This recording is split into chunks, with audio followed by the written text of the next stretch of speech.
Hello and welcome to Keeping It Young podcast, conversations about marriage, family, and ministry life. I'm Dave. And I'm Bethlie. And we are the Youngs. Welcome back to our little series on caring for aging parents. Absolutely, and we hope you guys have had a great week and that you're doing well on this new week here.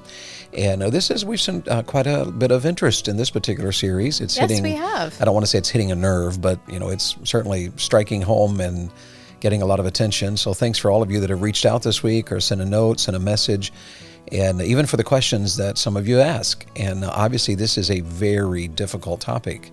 Yes. And a very important topic at the same time. So just a lot to cover here, and no doubt about that. So anyway, thanks for listening, all of you that tune in week after week. We are grateful for that. If it's been a while since you've liked, shared, or maybe even subscribed, and I hope you'll consider doing so. You can leave us a review as well. We'd be thankful for that.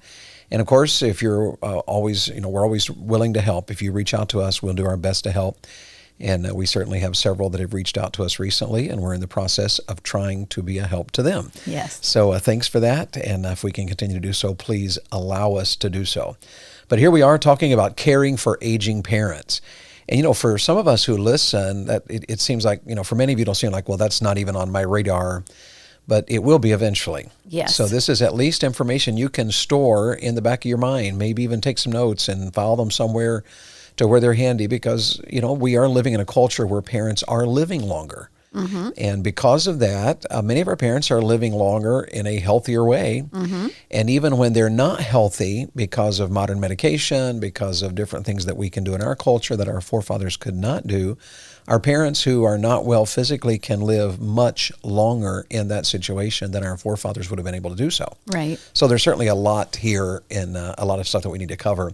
So let's just review as we started. How did we lay this out? Go ahead and review for us. Well, first of all, we did acknowledge it is hard to care for aging parents. And that's just a practical statement, isn't it? Anytime, if you that are raising children know that, children are wonderful. It's just amazing to have a family, but it is hard. And it's a lot of work, it's a lot of time, it's a lot of money, it's a lot of effort. And Yes. Once your parents begin to age and you begin to be their caregiver, you're going to find the same thing is true for you there. Right. And so it is hard. And, some parents are pretty much on their own all the way through life. And then, just suddenly pass away, or they pass away, after just a short battle of some sort or whatever.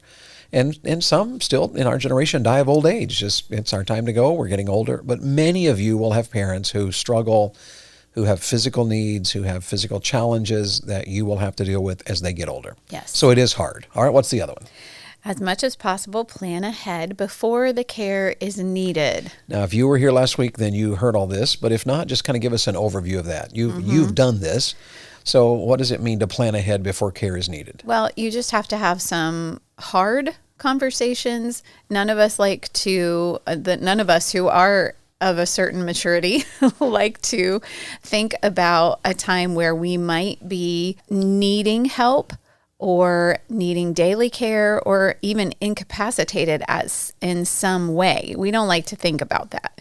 But there is great benefit in getting together with your children, whether you initiate it as the parents, or maybe you children who have parents who are aging, maybe you should initiate it and have a meal together. Don't make it, spur of the moment, just spring it on your parents. Hey, we haven't talked about this, but I really want to have power of attorney.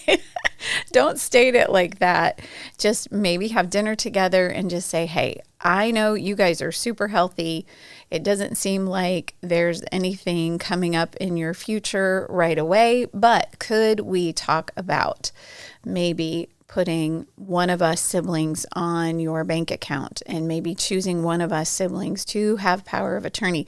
Those are just really good conversations to have. And they are hard. Yes. Nobody wants to initiate it. But I do know with my mom, as we knew that her cancer had returned and we knew that it was inevitable that she would go to heaven at least at some point, we did talk to her about, this will go so much more smoothly if we've got things in some of the siblings' name she chose to put a lot of things in my name. And so David and I worked together. David did a great deal of the work because he speaks legal much better than I do.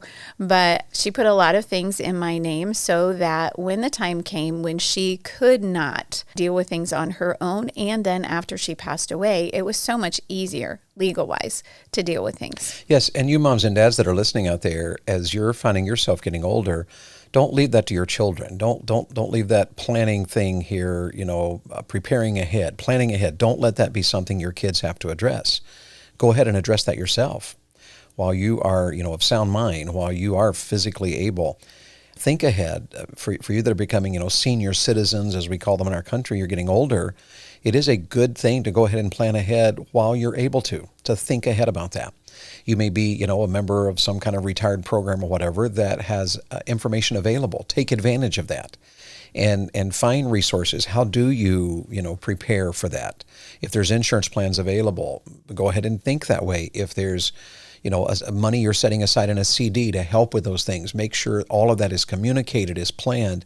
And rather than make it difficult for your children, be wise about it, and if necessary, hire a lawyer who can help you with it while you're able to do so, to say, what do I need to put in place? And we'll talk about some of this even today, of things that, we can plan ahead for. But don't leave that up. Bethlie was saying, you kids have to have a hard talk. And yes, sometimes that's just, you kids have to deal with that. But moms and dads, if you know the Lord, then part of your helping your children in the years ahead is for you to prepare them. Right. And for you not to make it difficult for them, but for you to make it easy for your children so that things are already in place, set in motion. Conversations have already been had. And none of us like to think about that because, especially in our culture, our goal is to be as young as possible for as long as possible. Right. And sometimes we're a little absurd about it. There's so many, every advertisement you find on an Instagram account or a Facebook page is about, take this, you'll be healthier, you can act, younger, and you can live longer, and you can find the fountain of youth. And, some of that is just absurd. Some of it really is absurd. But aging is a natural process. And living in a world cursed by sin, aging that leads to death is a natural process. Right. And for those of us who are believers, this is not something to be afraid of. We believe very strongly that we just live in this body, but that we will live eternally. We have an eternal soul. We have an eternal home. And so this isn't something to be afraid of. It's something to plan ahead toward. Right. So what else do we cover there? Then we said, be prepared for misunderstandings and difficult responses. And this one has hit a nerve. I've had a couple of people reach out to that one because when you're dealing, especially if there hasn't been preparation, or even if there has, there can be accusations that are made. There can be misunderstandings. Sometimes if parents put one child in charge, the other children can be upset. Right. Sometimes a parent who is when you're having to deal with difficult things, a parent can become upset at you and blame you, maybe even go after you to the other children. And sometimes there's nothing you can do about that. And communication is God's answer to solve those things, as far as talk and talk and talk and share and share and share. But you can't allow that to destroy you and defeat you. And if you have a sibling that's involved who is, determined to be the hero in a bad way, meaning they're the ones who are hard to get along with, they take over, they are trying to work things behind the scenes. Well, sometimes you have to fight it legally, but sometimes you just have to step back and say, all right, then the responsibility is yours. And that's a very difficult matter. So it is. So very, very difficult. It is. And sometimes, even if you're dealing with godly people, times like this are very emotional. And so things are said that normally maybe one of your siblings would never say, because that they walk with God.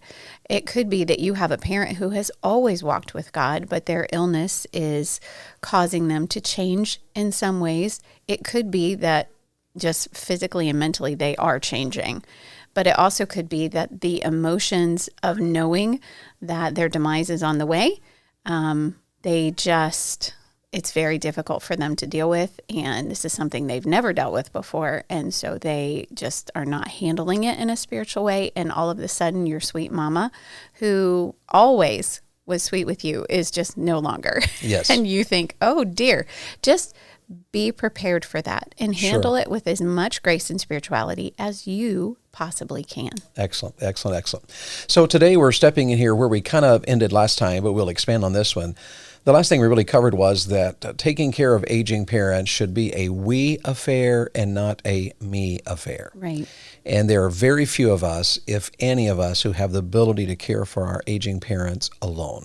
We all need to be a we here. Yes. And what do we mean by that? Well, first of all, we would just say to you, get everyone involved. Mm-hmm. And probably the place to start, if you may be an only child, but if there are more, if there's more than one child, brothers and sisters may be the place to start. And typically, it's best to give someone in the brothers and sisters category the power of attorney. Mm-hmm. It's often best to give someone the power of the money. If that is one person, that's fine. Just make sure that that's communicated. Make sure that that's known. Moms and dads, you make wise choices there, because it's, sometimes you'll go ahead and make a decision. You that are getting older, you have wisdom enough to know that, I'm leaving this sibling in charge because this sibling is the one that has the maturity, the wisdom, the spirituality that I trust, maybe. But if you don't communicate that to the other sibling, who for whatever reason maybe is one that you've spoiled, and that child feels like they have the right because you spoiled that child. That's the one that, you've kind of given everything to, but as you're getting older, you're aware that, okay,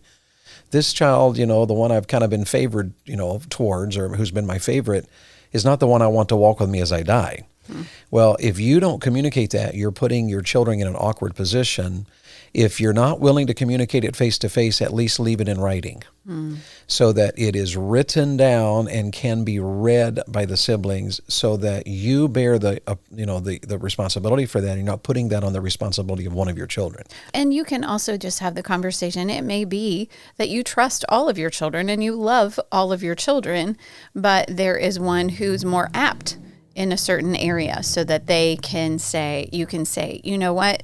This child deals with business all the time. They deal with legal difficulties all the time. They know how to navigate it. This child is going to get the power of attorney. This child is going to have, some reign over our bank accounts and things like that. So, and just communicate it in a way that your other children know it's not that they're so special. It's just they know how to do it. And I think in our family, it wasn't that I knew how to do it so much. I think my mom David knew how to do it, and she knew that we would handle it responsibly. And my siblings, I think, were very thankful that they did not have to deal with it. So it went well. Yes, and so that was everyone getting involved. And so brothers and sisters should be getting involved, but also aunts and uncles. Aunts and uncles typically, your mom's brothers and sisters, your dad's brothers and sisters, they're getting older. Many of them are retired. Mm-hmm. And so those can be great people to rely on, because they can, typically they can spend nights in a more easy way than can a younger person who has children at home, right, or who is working a full-time job. If a person is retired, if one of the aunts and uncles is retired, they have a little more freedom. They have more freedom to transport their sibling to an appointment. Yes. And so rely on brothers and your brothers and sisters. Rely on your aunts and uncles. Rely even on your sons and daughters. Mm-hmm. If your parents live with you, that typically means that your kids are involved, even if they don't want to be. Right. And but if we communicate that rightly, if we teach the kids, here's what you can do to help. This is how. This is your job. This is your responsibility, and you approach it in a happy Christian way. Often it can become a great blessing to where the kids become very close to an aging parent who is living in the home. Right. And of course, clear boundaries have to be set. There has to be clear, determinations. There has to be training involved in all that. But that is one way that it can become a we affair and not a me affair. Yes. There's one other we probably have to discuss a lot there, and that is the spouse of the caregiver. Yes. And let's talk about that one just a little bit. You want to jump in on that one to begin with? Well, your spouse can help here and there. If it's a girl with her mom, probably the son-in-law does not want to jump in too much, but he certainly can help, maybe take mom, the mother-in-law, to an appointment, or help getting her, if she physically is having difficulty getting in and out of bed or up out of the couch or whatever it is. He certainly can help with things like that. And he also can help, running errands, picking up medicines. I know when you are caring for a parent, there are a myriad of things that need to be done. And there's a myriad of things that just can't get done because you're also adding to your busy schedule, caring for your parents. So maybe the spouse could run some errands that normally you would do, maybe go to the grocery store, all of things like that. But communicate that with your spouse. And also during this time, husbands and wives, if one of you is caring for an aging parent, be as grace-filled as possible, but communicate as much as possible, because there will be some strain on your marriage because the caregiver is busy and he or she is spending a lot of time with the aging parent, the parent that needs help. So just communicate and try to spend time together. Maybe I know that my mom and dad would go pick up my papaw and take him somewhere, take him on a drive, take him to get ice cream. They would do it together so that they could actually see each other, because towards the end of my papa's life, he was in an assisted living facility because he just couldn't be on his own, but he was allowed to go on little day trips and things like that. And so they would do that together.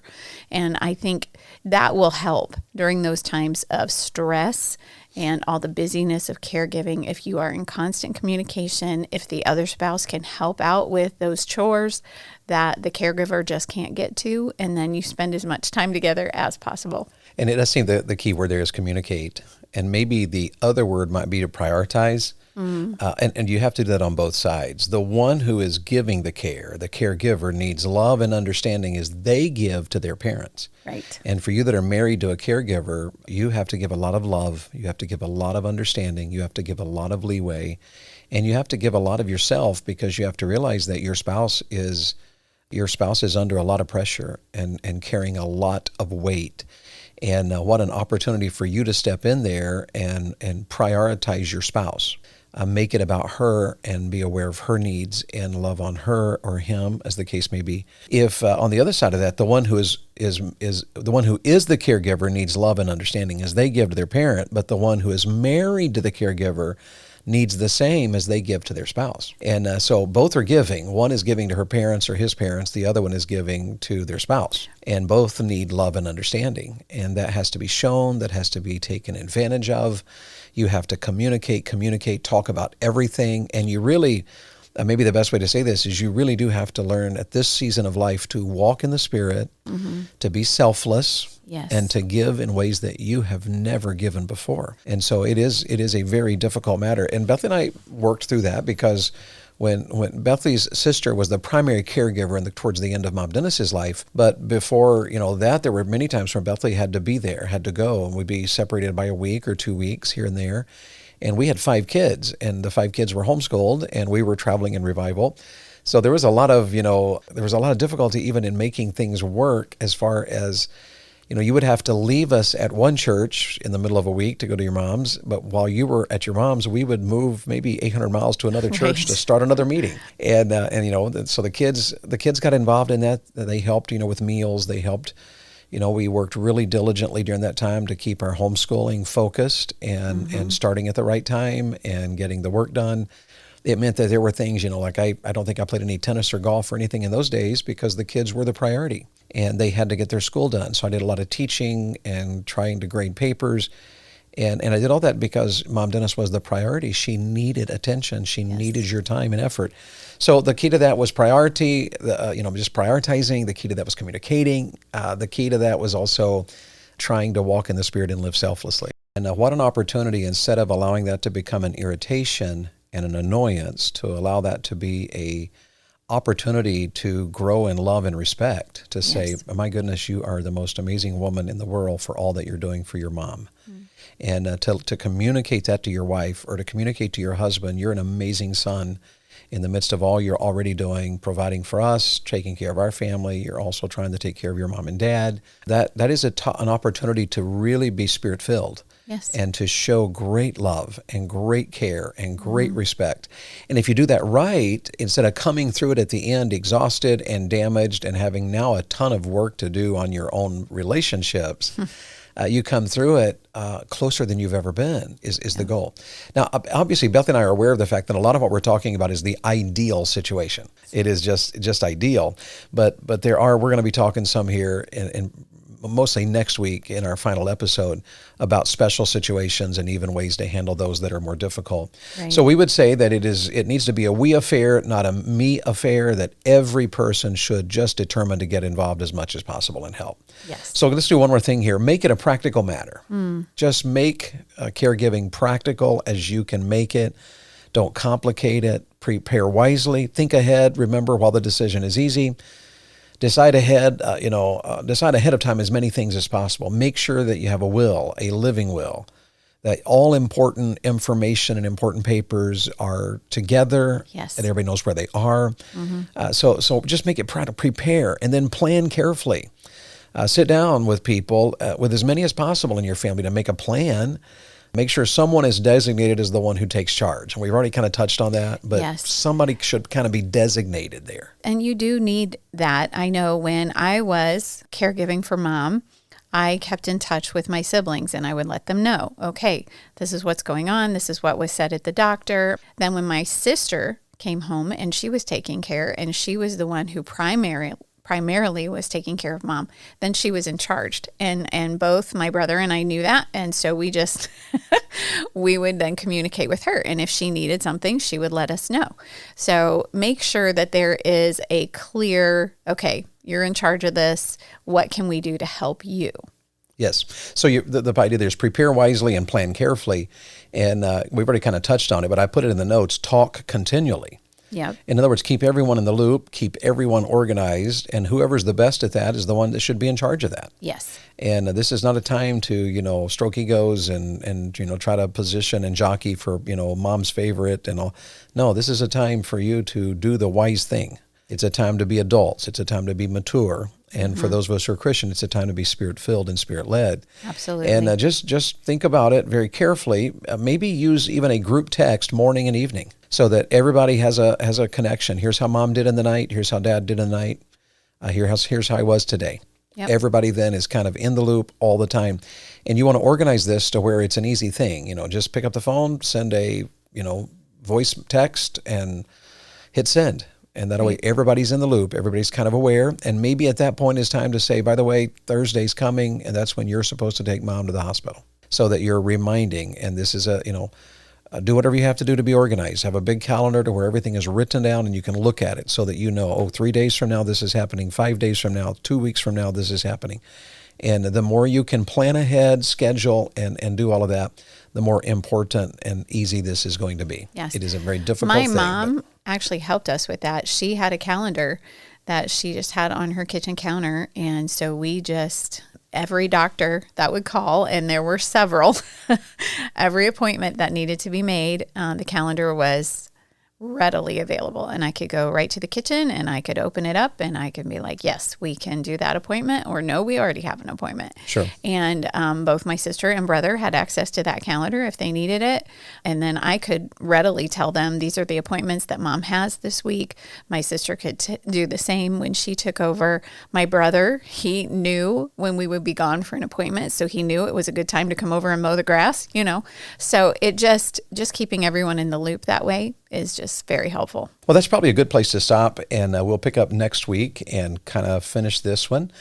We want to talk about knowing your limitations, and then we want to answer some questions like, how do you handle difficult parents, or how do you handle this situation when you have little or no relationship with your parents? Two big questions that have come in. We'll offer some thoughts, some practical advice in those regards. So join us next week and we'll finish this particular series. For you that are taking care of your parents already, can we just say we really respect you for that? Yes. And we are very aware, having kind of been down this journey with Bethlie's mom and dad, we're aware of the sacrifice that you make for the effort that you're putting in, but also it is a valuable, valuable task you're accomplishing. And so kudos to you for doing it, and God bless you for doing it. Any final thought before we say goodbye? I think we can wait till next time. Okay, have a great week ahead. Whatever you do this week, make sure that you serve the Lord with gladness.